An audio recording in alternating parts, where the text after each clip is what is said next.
Flipping through the spines of history, lost inside a dusty mystery. Found a mint condition dream, a perfect centerpiece for the stream. Yeah, I'm curating the collection now, making this my livelihood somehow. Every disc and record has its place, with a full-time smile right on my face.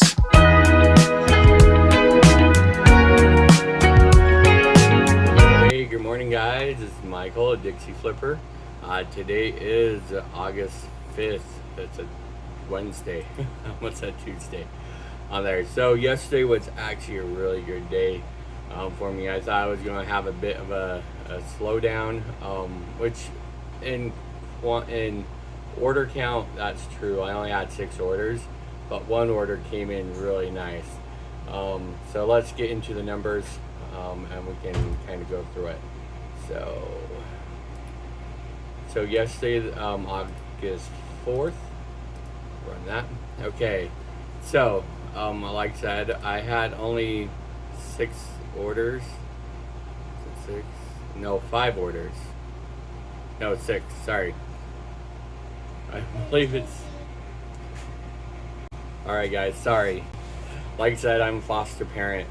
I didn't see his face in the shot. He had a very strict policy about about social media and children in foster care, so that's why we don't show them on this. So I had about, I think, 5 orders. One order was literally 13 VHS tapes and 2 DVDs on there, so that was awesome. And then I had 2 CD sales and then another DVD sale on that side as well. Oh, and then I had a cat pin and a little cat pin that sold on there. So it was a really good day. $141.19 in sales that came through. That was the only one that sold that had sales that came through that day. So total income yesterday was $141.19. The cost of the sales and that, I did do another CD lot order, pop music and alternative CDs. It was only 100 CDs plus, but the quality looks a little bit better than what the 200 was, so we'll see how that goes on there. So the total cost of the sale, including that, was $120.40 on that side. The gross cost, so the gross profit was $20.79. There was a bank fee of $45 on there. So operating profit was $20.34. Now if we did it for the entire month, wrong button, there to there in the report.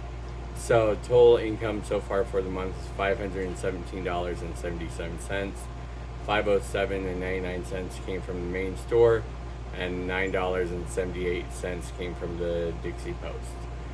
Total cost of the sales, so cost of inventory, fees, shipping fees, supplies is $537.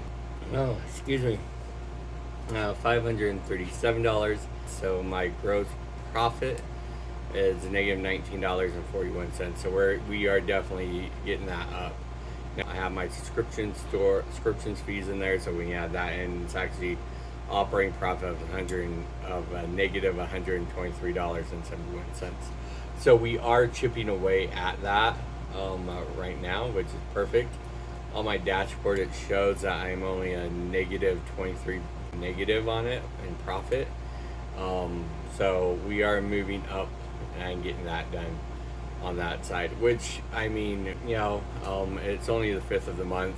We're trying to make up that store fee as quickly as possible, and then those inventory purchases back as well on that side.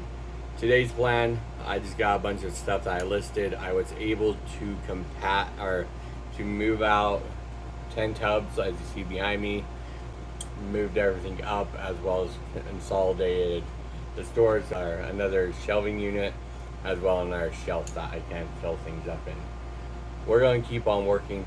I'm going to keep on working. I don't know, say I will, or we, because it's me on there, but we'll work on that and get it done. Kids are getting ready for school again. The 13th is when they start, so I'm pumped about that. Getting them out of here, and they are too. Something other than sitting at home because of what's been going on. So, but other than that, everything else is good. I don't know what else to talk about, guys. Seriously, my last video, it did all right. I was hoping for more of a viewing, but it is what it is. We'll take what we can take. But things are going well on there, on that side. So I'm not quite sure what else on there. There isn't much going on. I stopped buying out eBay, if that's still a possibility. It still sounds like it. It sounds like the guy is still trying to put his ducks in a row on there.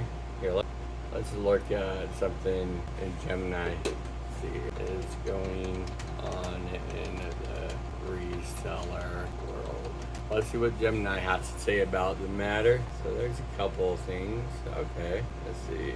Okay, yeah, let's do this. So, is a thrift store still a viable option for sourcing? I would say yes. I wouldn't say your big thrift stores would be your most likely. I mean, you still can find stuff for a good deal and for a good price. So I'm talking like Goodwill, Salvation Army, DI, so Desert Industry where I live. I would say those you're probably not going to find. I still go to the DI ones in a while that are sealed. They're $1 a piece, so I get them, and normally I can get a couple of bucks out of them. Most of the time, I'm not going to tell you where it is. A smaller thrift store here in St. George. Just simply because they start out at 50 cents, no matter what they are. So sealed, unsealed, it doesn't matter.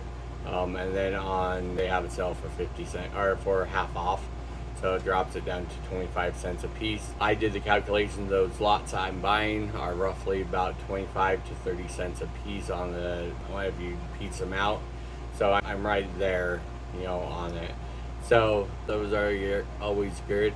I would also say, yard sales can be a really good place for media to find. People just want them gone. They really don't care about keeping them around.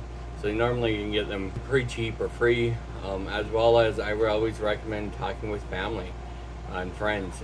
You would be amazed that family and friends have stuff that they were just going to donate, but knowing what you do for a living, they are more happy to just give it to you, or at least give it to you at a really decent price, if anything. So I would say those three things. Now, sourcing is always going to be a sore part when you try to scale up. Obviously, I don't think if you're going to scale big, sourcing yard sales, thrift stores, and that, it's not going to cut it. It's not enough inventory coming into your store. So at that point, you will need to find a designated supplier. I am trying to do that.